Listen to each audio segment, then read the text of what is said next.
Crossed out and way, but I still can't forget if I wanted to. And it drives me insane, think I'm hearing your name everywhere I go. But it's all in my head, it's just all in my head. Why?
my Hit girl up Sydney Page. She got you. Draymond isn't my favorite either, but that's clean. Very clean. I like It's a little too cold for the Bay right now. It's chilly here. San Francisco did not get the Girl, memo I had on to go it buy being a June. jacket today. Did not get the memo on it being June. Because it was freezing cold outside. But Draymond is, I would classify him as like kind of like a goofy dresser. What is the word? Goofy. Okay. I don't know if I agree with that. Look, This is not goofy. Christine has opinions. She's ready for this segment. We critique, okay? Now, I did not want this in the Walk It Out. This was a message, though. It was a message. Okay. That's the thing. It's not, this wasn't for style purposes. This was just strictly to pull up as a defensive player of the year. Like, that's all he was doing. I He's do smiling. think the Puma chain is kind of cold, though. That is cold. Yeah. That is cold. But, you know, he's doing his little thing. All right, who we got last? I think we Who is got it? Juan Toscano Okay, Anderson. he's the best dressed out of this whole series. I promise you. Whole series? It's him. Let me just tell you. Him and Jordan Poole. Because Jordan Poole is quiet. We don't have Jordan Poole on this. You're already in the pool Remember, party. Well, We're listen, ready. I already told you. But they're quietly, because you know you don't really pay that much attention to them. They are quietly the best dressed in this series. Okay. If you I say so. noticed. But Right. Juan holds it down. But I do want to ask you guys if you saw this, because you know our boy Kanye been in the news. Yes, he has. Lately. Stays in But the now news. apparently is signing players to be a part of his agency. Hot player.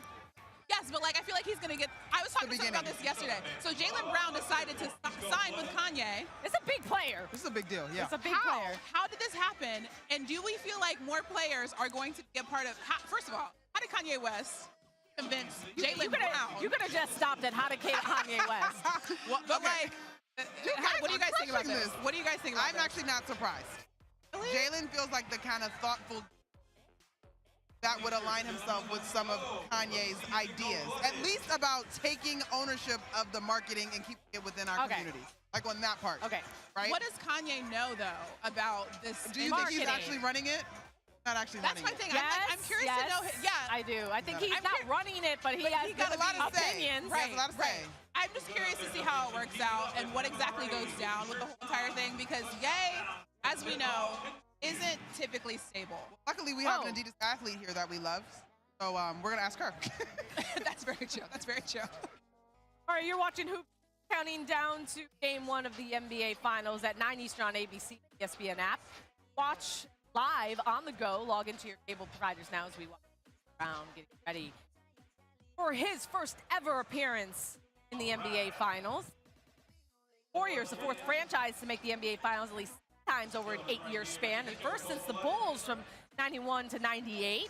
Klay Thompson, his shots up. Should the Warriors win, they would surpass the Bulls for third most championships behind the Lakers and the Celtics. So many greats across all those franchises. What a story Klay Thompson has in this. He is one of the universally liked players across the NBA, across NBA media as well. It's going to be exciting to see what he can do in these finals. But as I mentioned, so many greats across those franchises.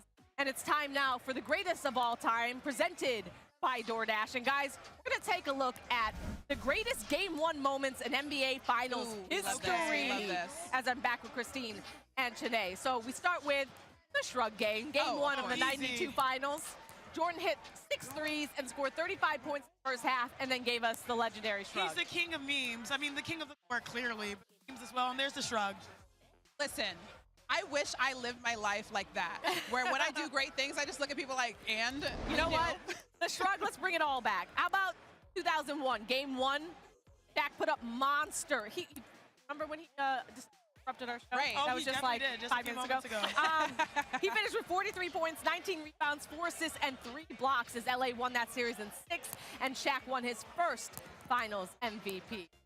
Crazy. Shaq was walking behind us, and I was like, oh my gosh, like, what is this? What is that shadow? What is that shadow? And then we look, and there's a big arm coming across. I'm like, oh, hey, Shaq. A little dab there. How about in 2001?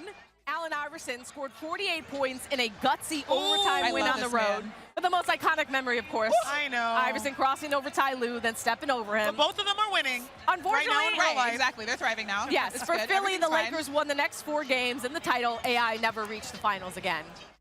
but he's still a legend. My coach, Always. Derek Fisher, actually told me all about that. Another story for another day. 08 he was on the finals. bench.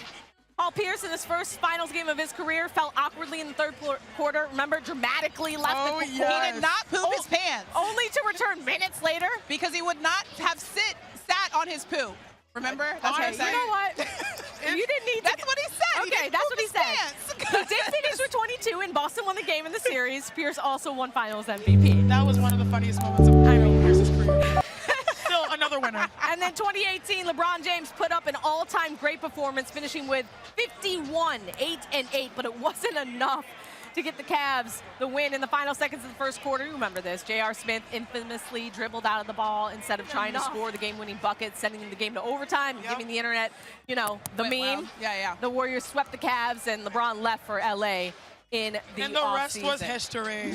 And the rest was history. So I asked you guys, who do you think is going to have an epic game one in these finals today? I think it's Steph Curry.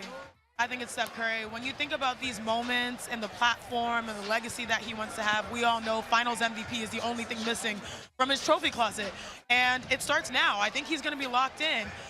We look at the greatest shooter that we've ever seen, the best guy to ever shoot, or woman, you know, to shoot a basketball. And I'm just impressed with his demeanor, how he's been able to be that guy that no matter what is able to put his team first, but also know when to take over. So this is the only thing left. That's what is going to be the biggest motivation factor, getting that Finals MVP. Now, if someone else gets it and they win the championship, he's going to be cool. No, yeah. Right. But Let's the reality make is, that point again. Right. I think that we can see potentially the most motivated Steph. Okay, I do think that Steph will, especially if the Warriors win the final series, get MVP. However, I feel like we can expect him to play obviously very well in this game one. I think Klay Thompson is going to have an epic game one. Here's why. A year ago, the man was learning how to walk again, and he's back in the finals. This is the moment they've been waiting for. So I feel like Klay is going to come up. He's really been hitting his stride, especially in the Mavericks series. I feel like he's going to come out in this game one and just go off. And I have like a sleeper because we have to give respect to Boston Celtics fans as well. I know we know Jason Tatum, Jaylen Brown are big guys, but Marcus Smart, he's shooting the ball confidently. He's the head of their defense.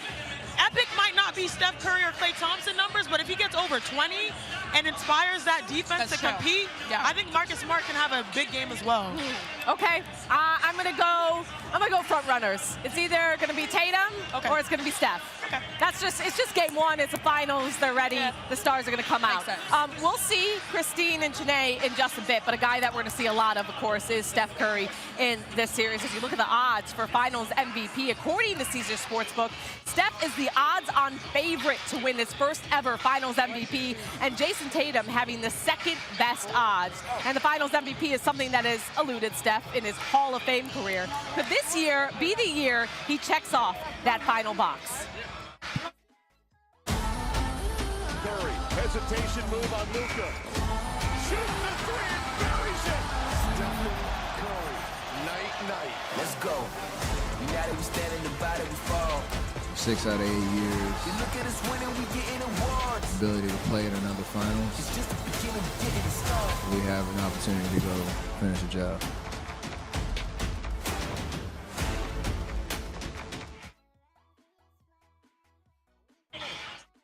All right, welcome back to Hoop Streams. Steph Curry warming up as we're getting ready for game one of the NBA Finals.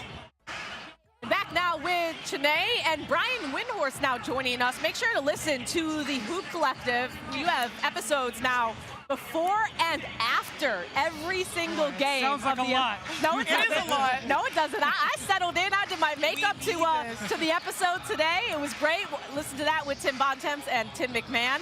Download it wherever you can get your podcast. One of the best podcasts on the NBA that you can find out there. So, guys, I want to run through some key stats with you guys and then see what you think of them. So, time now for Give Me a Number.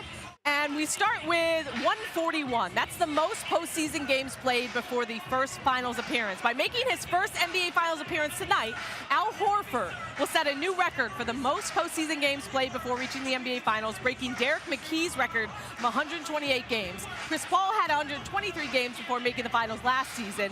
So, Brian, how key has Horford been to the Celtics? Well, all you need to know, Cassidy, is when they gave the trophy they gave it to Al Horford. You're right.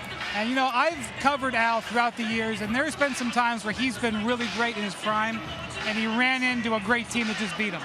Most of the time with LeBron James on it. And there were times where he really played huge roles, and his team couldn't advance. But now he plays a smaller but very important role.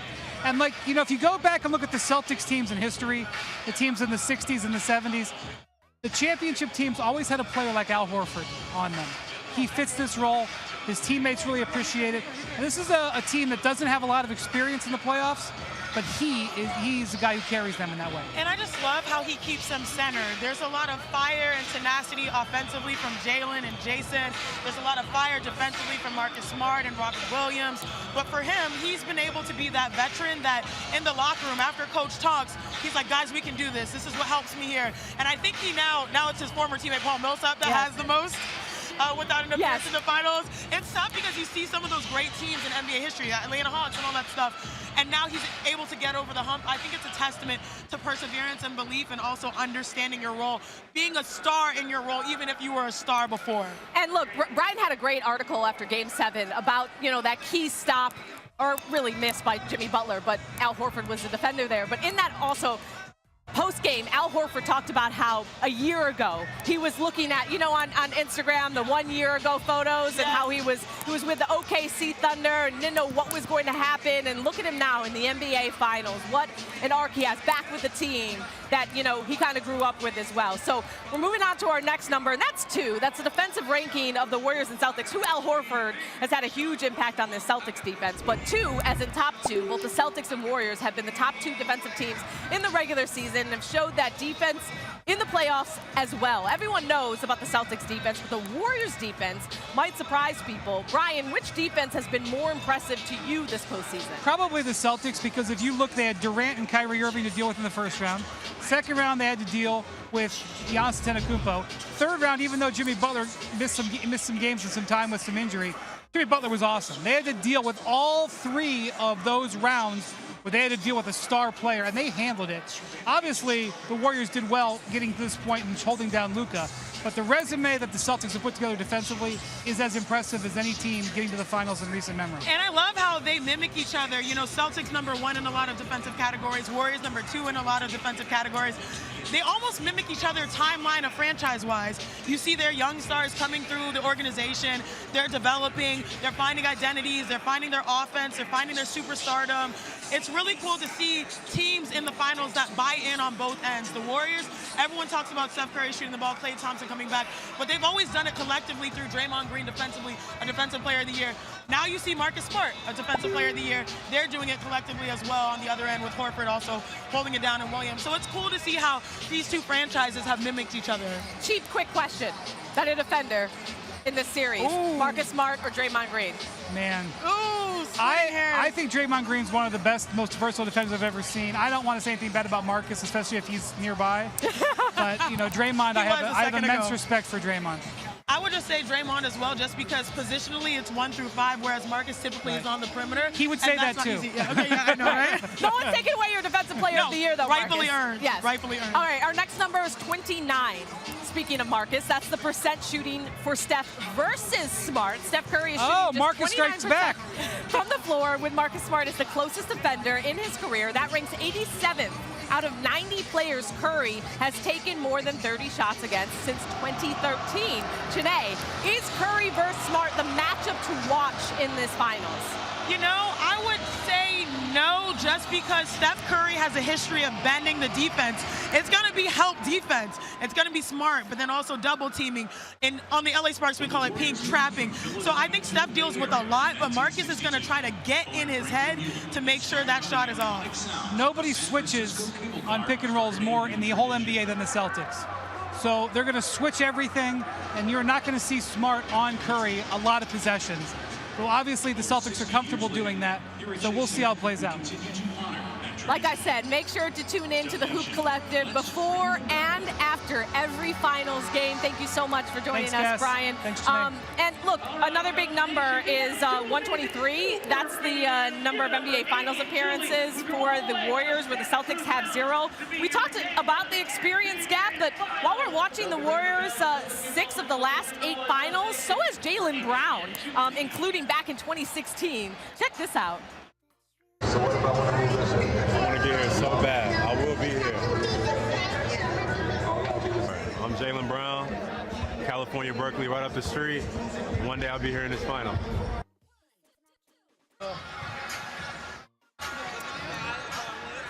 Who's going where? On in the middle. No. And he's finally here. What a moment. Caught on tape back in 2016. Jaylen Brown, look, he averaged just over 24 points in the conference finals. That's the highest scoring average in a single series in his career. But we talked earlier with Doris about the turnovers. He had 21 turnovers while dribbling this postseason, tied with Jason Tatum for most in the NBA and 7 more than any other player. So he's absolutely going to need to take care of the ball in order to put the Celtics in the best position to win this series. You're watching Hoop Streams as we count down to Game 1 of the NBA Finals. We're just a minutes away as Draymond Green getting his shots up. This game coming to you 9 Eastern on ABC. You can also watch it on the go on the ESPN app when you just log into your cable providers now. And we're now joined by a couple of our brilliant NBA writers, Om Young-Masuk and Tim Bontemps. Tim has been covering the Celtics throughout the whole season, and Om has been with the Warriors throughout this whole playoff run. So guys, I wanted to kind of recap the seasons for both of these teams. And let's start with the Warriors and some of the best moments in the Warriors season so far. And we got to start back in February, where the Warriors were rolling, and specifically Steph Curry was, as they traveled to MSG to face the Knicks. Steph just 2 3-pointers away from breaking Ray Allen's record for most 3-pointers all time. Allen, Reggie Miller in attendance. Curry would sink the legendary shot, making history and receiving a well-deserved 5-minute standing ovation. Another huge moment, the Clay return. He made his much anticipated return to the court on January 9th. Warriors hosting the Cavs, Thompson's first game back since June 13, 2019. He felt emotional seeing his name on the stat sheet pregame. His stats, 17 points in just 20 minutes in the Dubs win. Wouldn't know he had 2+ years off. And how about the game winner versus the Rockets later in January? Warriors hosting the Rockets, tied at 103 with 5 seconds to go, and Steph makes space from Kevin Porter Jr. and drills the jumper at the buzzer. Walk-off shot to give the Warriors the 105-103 win. And how about back in March? Things got tropical over in Golden State. Jackie Moon coming out of retirement to warm up with the Warriors, specifically going over to Clay to mess around before the game, because we all know that, Clay sometimes dresses up as Jackie Moon himself. Luckily, they didn't need Moon during the game as the Warriors won 112-97 over the Clippers. And then just a couple weeks ago, Game 3 of the Western Conference Finals,